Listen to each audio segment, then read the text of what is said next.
Mason Carter asked for $700 for the final inspection before the private jet took off. The young CEO laughed coldly in front of her pilot, her lawyer, and her crew, saying a single father who fixed planes for hire wasn't worth that much. Mason did not argue. He set the file on the table, looked her in the eye, and said only one thing: "Read page 47 before you fly." An hour later, the engines roared to life, then stopped cold, and the entire airfield fell silent as everyone learned what that page had warned them about. If you want to know exactly what page 47 hid, stay with this story until the very last word. The sun had barely cleared the horizon when the gates of Langford Field opened for the morning's only scheduled departure.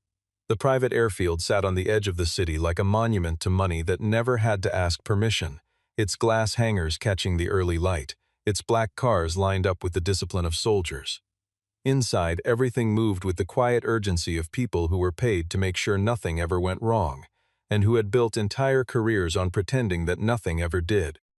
Amelia Langford arrived precisely on schedule, the way she always did, stepping out of her car already mid-conversation with someone on the other end of a call about numbers that would soon become headlines.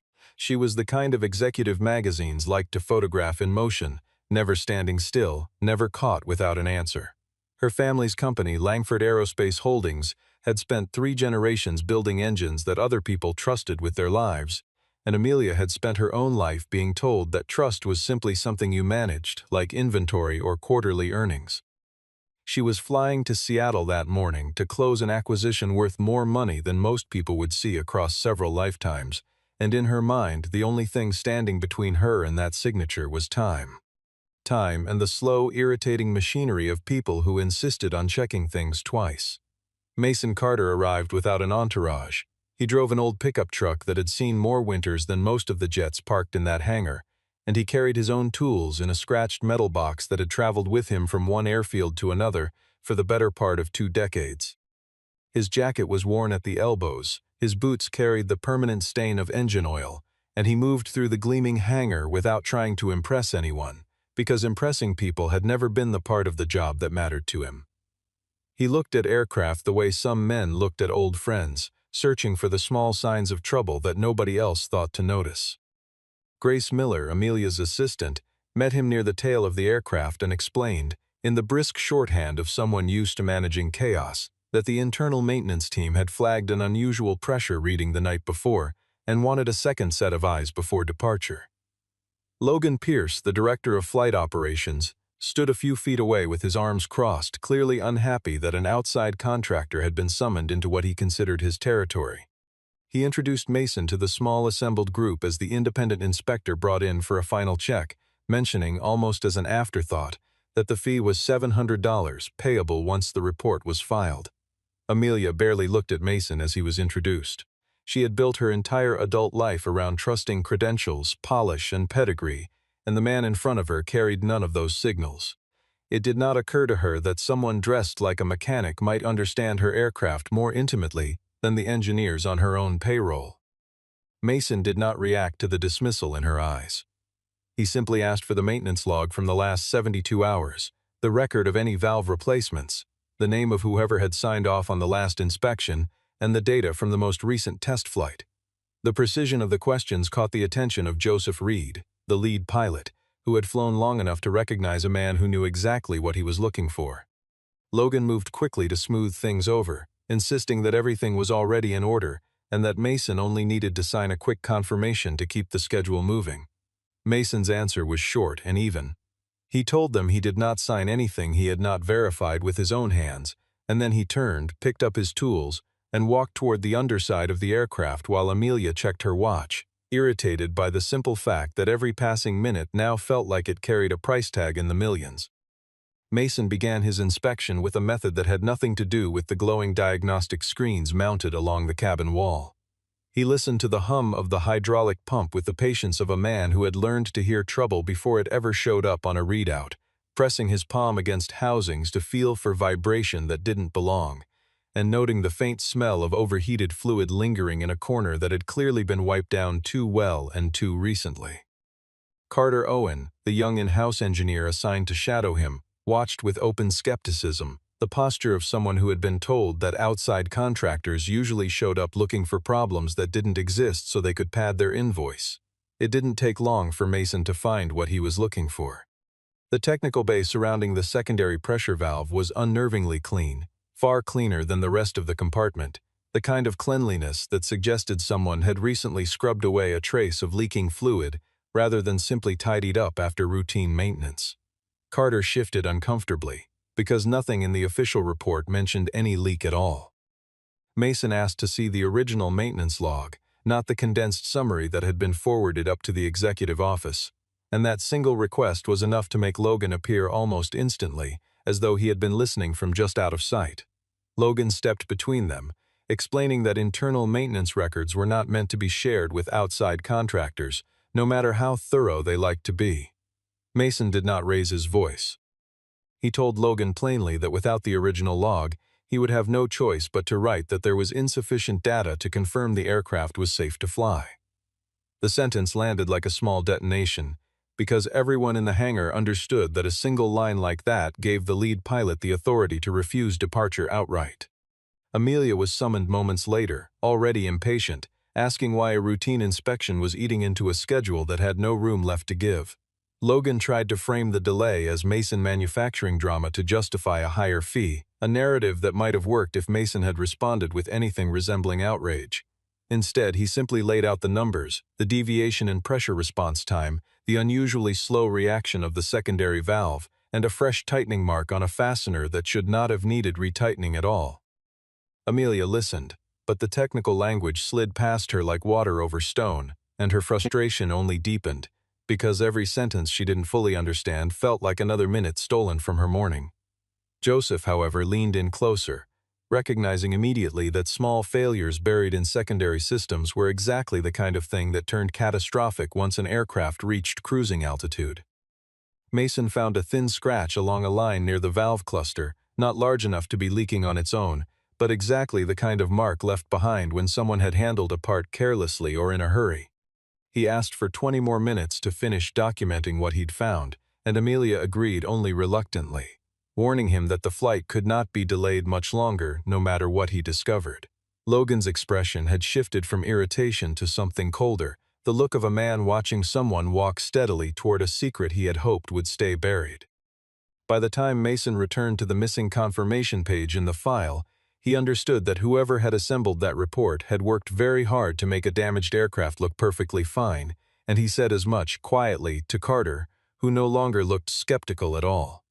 Mason had never been a man who enjoyed standing toe-to-toe with powerful people, and nothing about the morning's tension felt comfortable to him. Years earlier, he had walked away from a stable career in military aviation maintenance after refusing to sign off on a faulty aircraft his superiors were determined to fly on schedule. His objection had been correct, but correctness had never been the point in that world, and the fallout left him isolated, his reputation quietly dismantled by people who preferred convenient silence over inconvenient truth. From that point forward, he had built a smaller life as an independent technician, taking the jobs larger companies didn't want to slow down for, living quietly, asking for little. Somewhere at home, a young son waited for him with a babysitter who would already be checking the clock, and every decision Mason made ran first through a private calculation of rent, groceries, and the small but constant expenses of raising a child alone. He never let that pressure show on his face, and he never let it shape his judgment either. The $700 on the table that morning meant something real to him after a long night of emergency work, but it had never been enough to make him exaggerate a problem that wasn't there. His only real interest was doing the job correctly, the way he always had, regardless of who stood on the other side of the room. Grace watched him from a distance and found herself doubting Logan's narrative that this was a man trying to squeeze money out of a wealthy client. Joseph pulled him aside quietly and asked whether he was certain the issue was serious enough to justify holding up the flight. Mason answered honestly that the fault might not bring the aircraft down immediately, but it was dangerous enough that no one had the right to gamble with it, and then he said the sentence that would stay with Joseph long after that morning ended. An aircraft, he said, does not forgive arrogance. Joseph said nothing in response, because he understood exactly how true that was. Logan kept pressing, telling anyone who would listen that Amelia already paid an entire in-house maintenance team and didn't need a single father pretending to be a hero for an extra fee. Mason let the insult pass in silence, refusing to dignify it with an argument he didn't need to win. He finished his documentation calmly, marking the critical warning on page 47, the page that would later determine far more than anyone in that hangar yet understood.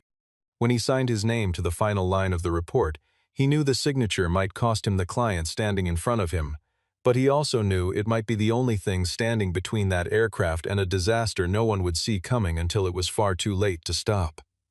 Mason carried the finished report into the VIP lounge, where Amelia was running through last-minute details with Diana Cole, the company's lead counsel, and Logan, who had positioned himself close enough to control the conversation if he could. The room was lined with leather furniture and screens displaying flight paths, contract drafts, and a countdown to departure that nobody but Mason seemed to find irrelevant. He stood in the middle of that polished space looking entirely out of place.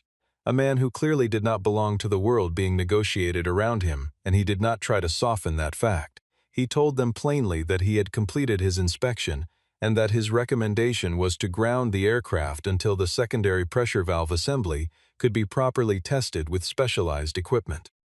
Amelia's frustration flared instantly because any delay threatened the leverage she needed in Seattle, and leverage, in her experience, evaporated the moment you looked unreliable to the other side of a negotiation. Logan jumped in immediately, suggesting that Mason was hiding behind vague technical language to protect himself from blame later. Diana asked directly whether Mason had definitive proof that the aircraft would fail. Mason answered honestly that no one could promise a failure would happen, only that the data made clear the flight should not continue as planned. Amelia heard that answer as the language of someone covering himself rather than someone telling the truth, and she said so without hesitation. Mason remained calm and placed the $700 invoice on the table exactly as agreed. Amelia laughed, a short, cold sound that cut through the room. In front of her pilot, her lawyer, and her crew, she told him she would not pay $700 to be told by a man she'd hired off the tarmac that she should cancel a flight worth far more than his entire year of work. The room went quiet in a way that felt almost physical. Mason's face did not flush with anger and his voice did not rise, but something in his eyes went still and distant, the look of a man absorbing a blow he had decided not to return. Amelia kept going, telling him he should understand his place, that her fleet was worth tens of millions of dollars and could not be held hostage by the wounded feelings of a single father who clearly needed the money. Grace and Joseph both flinched at the cruelty of it, but neither of them dared interrupt a confrontation that wasn't theirs to enter. Mason folded the invoice and laid it gently on top of the file. He didn't beg and he didn't threaten. He simply pushed the report toward her and said, "You don't have to pay me." But before you fly, read page 47. Amelia assumed it was a cheap theatrical flourish meant to scare her into compliance, and Logan moved quickly to take the folder before she could even glance at it, claiming he would file it away properly. Mason looked directly at Logan and told him the page had already been duplicated into the electronic maintenance log, and that the lead pilot would be receiving his own copy within minutes. Logan's expression shifted in a way he tried hard to hide, but not quickly enough. Amelia, refusing to let a $700 invoice and a single sheet of paper derail a deal worth hundreds of millions, ordered the crew to prepare for departure exactly as scheduled. Mason turned and walked out of the lounge without another word, pausing only briefly beside Joseph to say quietly that no pressure from above was worth signing away his own conscience. By the time the lounge emptied, the file sat alone on the table, open just enough that the edge of page 47 was visible beneath the glow of the overhead lights, unread by anyone, while outside on the tarmac Amelia walked toward the aircraft already thinking about Seattle instead of the warning she had just dismissed without a second glance. Joseph settled into the cockpit and began working through the pre-departure checklist, watching most of the readouts glow a reassuring shade of green that put Logan's mind further at ease.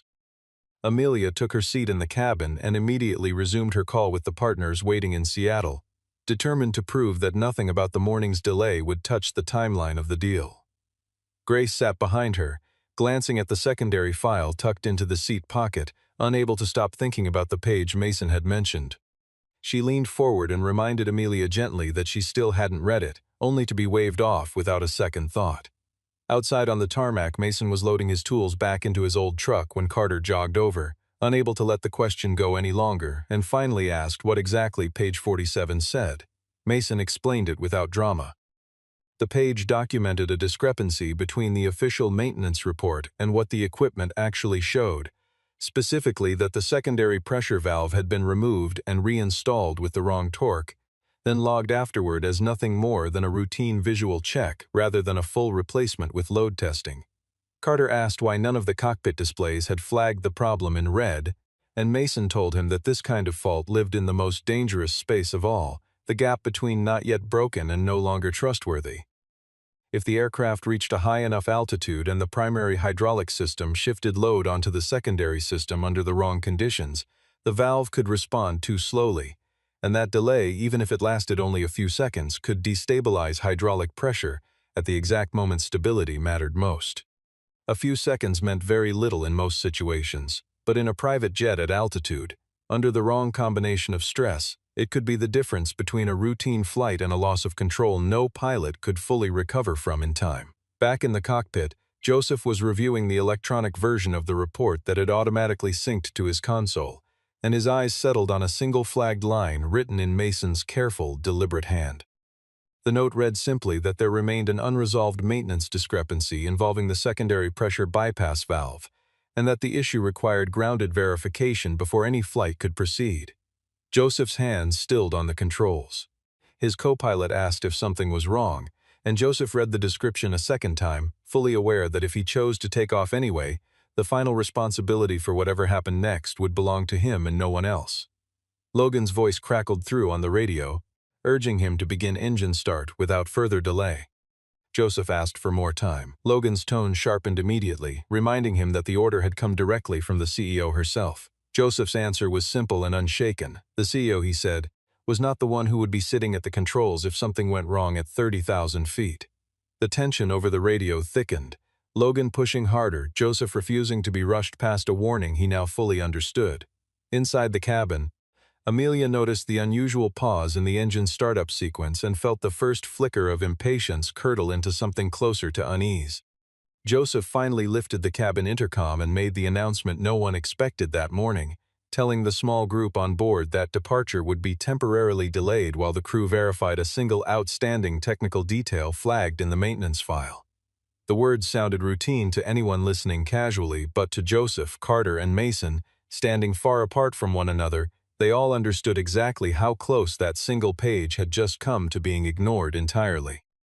Even with Joseph holding the flight, Logan kept pushing to move the process forward, insisting that the flagged note was nothing more than an administrative formality with no real bearing on safety. Amelia, frustrated and increasingly anxious, became convinced that Joseph had simply let himself be rattled by a contractor with a grudge, and she walked forward into the cockpit to settle the matter herself. Joseph handed her the page without a word. Amelia read it through once, but the technical phrasing still didn't fully register the danger behind it, and her irritation lingered even as her certainty began to waver. Logan moved quickly to soften the language, explaining that Mason had simply used cautious wording to protect himself from liability later, and that there was no actual evidence the aircraft posed any danger at all. Joseph insisted on bringing in a second, independent ground inspection team before anyone made a final decision. Amelia pointed out that doing so would add at least 2 more hours to a morning that had already cost her enough. Joseph asked her directly whether she would rather arrive in Seattle late or arrive in an aircraft that had never actually been verified safe. The question landed harder than Amelia expected, and for the first time that morning, her certainty cracked. At almost the same moment, as the ground crew ran a quick diagnostic test on the secondary system, a pressure signal spiked and wavered for several seconds before settling again. It was far too brief for anyone seated in the cabin to notice, but it was more than enough to drain the color from Carter's face and Joseph's. Out near the hangar, Mason heard the unmistakable change in the pitch of the secondary pump and turned without needing anyone to tell him what it meant. Carter called him back to help verify what had just happened. Logan objected loudly, insisting Mason had already been removed from the process and had no business returning. Amelia, shaken for the first time that morning, overruled him and ordered Mason brought back immediately. Mason walked toward the aircraft without any trace of satisfaction on his face. Because for him, watching the fault finally reveal itself wasn't a victory at all, only confirmation of how close everyone had come to a disaster none of them would have survived to explain. He asked for the secondary system to be fully shut down so the technical bay could be opened and the torque on every fitting properly inspected. When the valve cluster was finally exposed, Everyone gathered around it saw the same thing at once: a faint trace of fluid wear, a thin streak of leaking oil, and a gasket that had clearly been seated at the wrong angle. Carter understood immediately that this was not the kind of fault that simply happened on its own, but the unmistakable signature of maintenance work that had been rushed, or deliberately concealed. Joseph said plainly that if they had taken off, the failure would likely have surfaced exactly as the aircraft climbed through altitude, at the worst possible moment to lose control. Amelia stood frozen, unable to speak. Logan began scrambling to shift the blame onto junior staff who had supposedly handled the repair. Mason pointed at the file and said quietly that the final signature on that report did not belong to any junior staff member. Every eye in the group turned slowly toward Logan, and for the first time that morning, Amelia looked at the man she had trusted most with her fleet and understood, with a cold and sudden clarity, that he might have lied to her in ways that could have cost her everything. Diana moved quickly to have the maintenance file sealed before anyone could alter it further. Logan reached for his phone, clearly intending to call someone outside the hangar, but Grace stopped him on Amelia's direct order. Amelia demanded an explanation for why the official report never mentioned that the valve had been removed and load tested, only that it had supposedly received a routine visual check. Logan insisted his team had followed standard procedure and accused Mason of exaggerating a minor issue into a crisis. Mason refused to let the conversation drift into emotion or accusation. He asked instead for 3 specific things to be cross-checked together: the parts log, the maintenance bay security footage, and the sensor data recorded before the aircraft's most recent flight. Diana authorized access to all 3 immediately. Carter was the one who found it first, a pressure warning that had triggered the night before, later overwritten in the system and reclassified as inspection complete.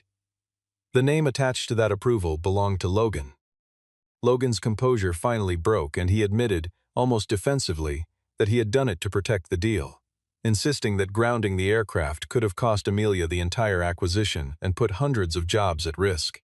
Mason answered simply that no contract was worth more than a human life. Amelia looked at him then in a way she hadn't all morning, finally hearing what he was saying instead of simply waiting for him to finish talking. Logan turned on her instead, reminding her that she was the one who had always demanded no delays, no failures, and nothing that embarrassed the company in front of its partners. It was, in its own ugly way, an important truth. Amelia realized in that moment that the culture of fear inside her own company had been built, at least in part by her own hand, that she had taught the people beneath her that hiding a problem was safer than admitting one. That realization did nothing to erase what Logan had done.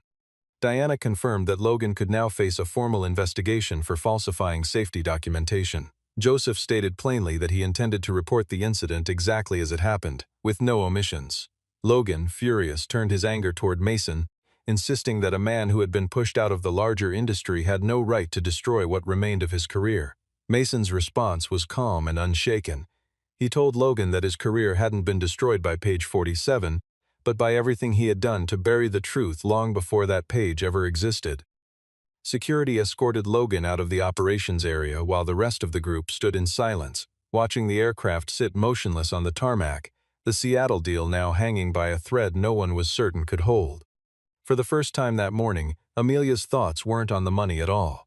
She walked back into the lounge, found the folded $700 invoice still sitting where she had left it, and stared at the number written across it, suddenly ashamed at how small it looked next to the disaster Mason had just managed to stop before it ever had the chance to begin. Amelia's phone rang with a call from the board, their voices already tight with frustration over a canceled flight that threatened to hand the Seattle acquisition to a competitor. One board member suggested simply chartering a different aircraft, keeping the signing date intact, and sorting out the internal mess afterward, quietly and out of view.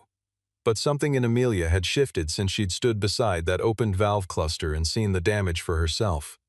She told the board that if her own fleet carried a hidden safety failure, she had no business walking into a negotiation about a more reliable future for anyone else. The board accused her of letting emotion cloud her judgment. Amelia looked across the hangar at Mason, Joseph, Carter, and the ground crew still working, and made the decision to delay the acquisition entirely in order to conduct a full safety review of the fleet. It was the first time in her career that she had chosen truth over appearance without calculating the cost first. Mason was preparing to leave, believing his part in the morning's events was finished. Amelia stopped him before he reached the gate. She wanted to thank him but didn't yet know how, because the cruelty of her earlier words still hung visibly between them. She began clumsily, admitting she hadn't understood how serious that page truly was. Mason told her the problem had never been that she didn't understand it, but that she hadn't wanted to read it at all. The words struck harder than anything Logan had said all morning. Grace, standing a short distance away, watched her CEO absorb criticism without a single word of defense for what felt like the first time. Amelia asked why he hadn't shouted, hadn't forced her to listen the moment he realized she wasn't taking him seriously. Mason explained that people like her rarely listened to people raising their voices, so he had chosen instead to leave the truth written down, where no one could accuse it of being too loud or too emotional to be believed. Amelia looked down at the small invoice still folded in her hand. She offered to pay him many times the original amount. Mason refused the bonus outright. He told her he would accept exactly the $700 they had agreed on, but only if she personally signed a statement confirming that his report had prevented an unsafe aircraft from taking flight. Amelia was caught off guard by a man who had every opportunity to take advantage of the moment and chose not to. Mason told her plainly that he needed the money, but he needed his professional integrity acknowledged even more. Amelia signed the confirmation without hesitation, then asked Diana to begin drafting a formal letter restoring whatever professional standing Mason had lost years earlier after his refusal to approve an unsafe military aircraft. Mason said little in response, but something behind his eyes softened just slightly, the first real crack in the guarded composure he had carried since morning. The scene closed with Amelia transferring the $700 herself, not as a handout tossed carelessly toward someone beneath her, but as the honest repayment of a debt she finally understood in full. Diana quietly looked into Mason's professional history and found exactly what Amelia had begun to suspect. Years before, Mason had been pushed out of a military maintenance program after refusing to certify an aircraft with a similar hidden fault, a decision that was eventually handled internally but left him carrying the reputation of someone difficult, someone who couldn't simply follow orders. Amelia read through the old records and understood, with quiet discomfort, that Mason had lost years of his career for doing exactly what he had done again that morning. The parallel was impossible to ignore. If she had allowed page 47 to be dismissed, she would have become just another version of the people who had once destroyed Mason's standing for telling an inconvenient truth. She sought out Joseph and asked him directly what he truly thought of the man who had just upended her entire morning. Joseph told her that in aviation there were two kinds of people, those who wanted an aircraft to leave on time, and those who wanted an aircraft to actually deserve to leave at all, and that Mason had always belonged firmly to the second kind. The answer stayed with Amelia long after the conversation ended. Meanwhile, Mason returned to his modest apartment, where no children appeared in any scene, only a small pair of shoes resting by the door, and a short voicemail reminding him gently of the ordinary life waiting for him outside the chaos of the morning. He sat down, exhausted, looking at the $700 he had finally been paid. He didn't feel like a man who had won anything. He only felt the quiet relief of knowing no one had been hurt because of a decision someone else had tried to rush. Grace called on Amelia's behalf, inviting him to attend an internal hearing the following day. Mason hesitated at first, unwilling to be pulled into a corporate battle that wasn't his to fight. Grace clarified that Amelia wasn't asking him to testify against Logan out of spite, but to help correct a system that had clearly failed long before that morning. Mason sat with the request in silence for a moment. He had spent years believing that large organizations had no real use for men like him, only for the signatures they occasionally required from him. This situation, he allowed himself to consider, might actually be different. He agreed to attend, on the condition that everything discussed be documented in writing, and that no technician anywhere in the company ever again be pressured into silence simply to protect a flight schedule. Later that night, long after the hangar had emptied, Amelia sat alone in her office, rereading page 47 again and again, slowly understanding that the single sheet of paper had done far more than save a flight that morning. It had exposed with unforgiving clarity exactly how badly her own leadership had failed the people responsible for keeping her safe. The internal hearing took place in a glass-walled conference room at Langford Aerospace Holdings, filled with board members, attorneys, engineers, and a representative from the company's insurance carrier. Logan was brought in to give his account of what had happened, and he opened by positioning himself as a victim, claiming that Mason and Joseph had exaggerated a minor technical note simply to make themselves look important. Mason spoke without raising his voice and without aiming a single insult in Logan's direction. He laid out the sequence of events with plain, unembellished logic. A pressure warning had appeared the night before departure. The valve assembly had been removed. No full load test had ever been completed afterward. The report had been quietly reclassified as a routine visual inspection. The aircraft had then been placed back onto the schedule to carry the CEO to Seattle. Page 47 had documented the contradiction and forced the entire process to stop before it was too late. The insurance representative confirmed something that silenced the entire room, stating that if the aircraft had taken off after that discrepancy had already been recorded in writing, the company's coverage could very likely have been denied in the event of an accident. Logan, cornered, attempted one final counterattack, producing an old internal email in which Amelia herself had written that no minor operational issue should ever be allowed to disrupt the Seattle timeline. He argued that he had simply been following the culture she herself had created. The room went still. This was the moral turning point of the entire hearing, the moment where Logan's guilt remained undeniable, but Amelia's own responsibility as a leader could no longer be avoided either.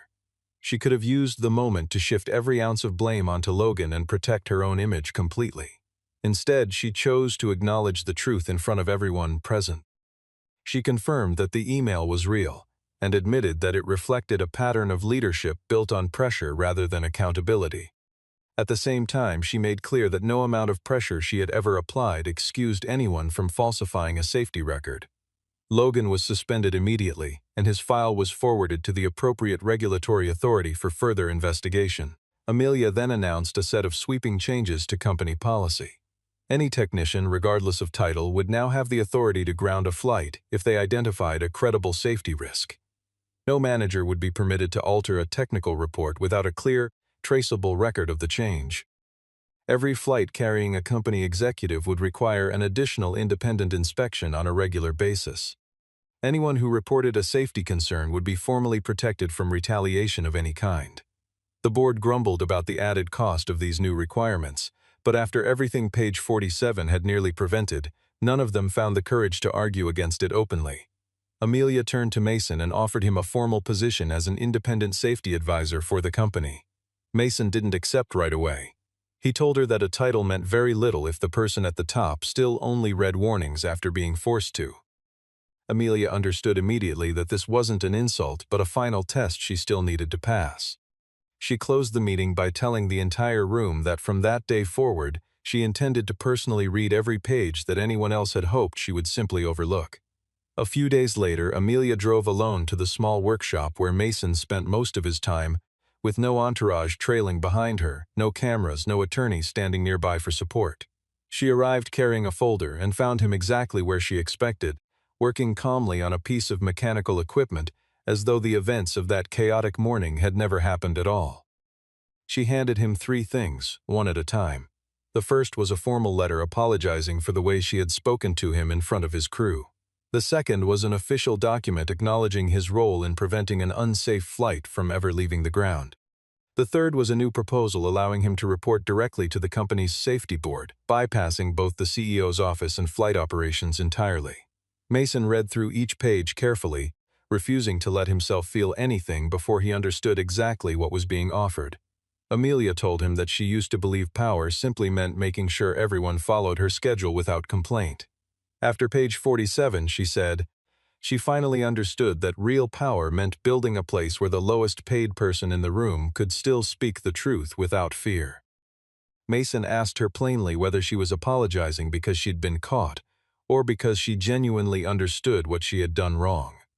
Amelia admitted that her first instinct had been shame at being exposed, but that the feeling had shifted quickly into something deeper, the simple realization that if Mason had stayed silent like everyone else around her, she might not have survived long enough to ever feel that shame at all. This was the emotional center of everything that had happened between them. Mason did not offer forgiveness easily or quickly. He told her that trust wasn't something signed once like a contract, but something that had to be maintained continuously, the same way an aircraft required constant attention long after it left the factory floor. Amelia accepted that without argument. She proposed starting by paying every independent technician the company hired the full value of their work, without quietly pressuring them to accept less. Mason agreed to take the advisory position for a 90-day trial period. He wasn't doing it because Amelia was wealthy or powerful, but because if the system genuinely changed, more people would walk away safely because of it. Amelia allowed herself a small, honest smile, the first one that morning hadn't forced onto her face for appearances. Mason's expression eased slightly as well, the guarded distance from earlier finally beginning to soften. As Amelia left the workshop, she glanced back once and understood, fully and without doubt, that the man she had once dismissed for asking $700 was the only person in that entire hangar who had refused to put a price on her life. 3 months later, Langford Aerospace Holdings held a company-wide announcement to introduce its new safety framework, a policy employees had already begun calling informally the Page 47 rule. The principle was simple and absolute. Any single page in a safety report could ground a flight if it documented a risk that had not yet been resolved, regardless of how minor it appeared on paper. No one, no matter their title, would be permitted to dismiss a warning simply because the person who wrote it lacked an impressive job title. Mason appeared at the internal training session not as a celebrated hero brought in to bask in attention, but as a steady, practical expert sharing what experience had taught him. He told the room briefly that disasters in aviation rarely began with a sudden explosion. They almost always began with one person deciding quietly that a small detail wasn't important enough to stop for. Amelia sat among the employees that day, listening without once trying to steer the conversation or soften what he said. Joseph was promoted to lead the company's new flight safety division. Carter became an independent reporting engineer, free for the first time from the fear that a supervisor might quietly rewrite his findings. Logan remained under formal investigation and lost his position permanently, a consequence that fit cleanly with what he had chosen to hide. The Seattle acquisition, delayed at first, eventually moved forward, because the partners on the other side respected the transparency Amelia had shown far more than they would have respected a deal closed on time at the cost of honesty. Amelia hadn't won by arriving anywhere early. She had won by being willing to stop when stopping mattered most. Mason continued living the same quiet life as before, still raising his son alone, still uninterested in any kind of spotlight. But his professional reputation had finally been restored in full. In the closing scene, Amelia prepared to board another flight, and before stepping onto the aircraft, she opened the maintenance file herself and read through every page slowly and deliberately. Grace asked what exactly she was looking for. Amelia answered simply that she was looking for whatever page someone else assumed she would choose to skip. In the distance, Mason caught sight of the moment and gave a small, quiet nod of approval. The story closed on a simple truth. Sometimes the safety of an entire aircraft has nothing to do with the polished cockpit at the front and everything to do with one overlooked page and one person brave enough to refuse silence.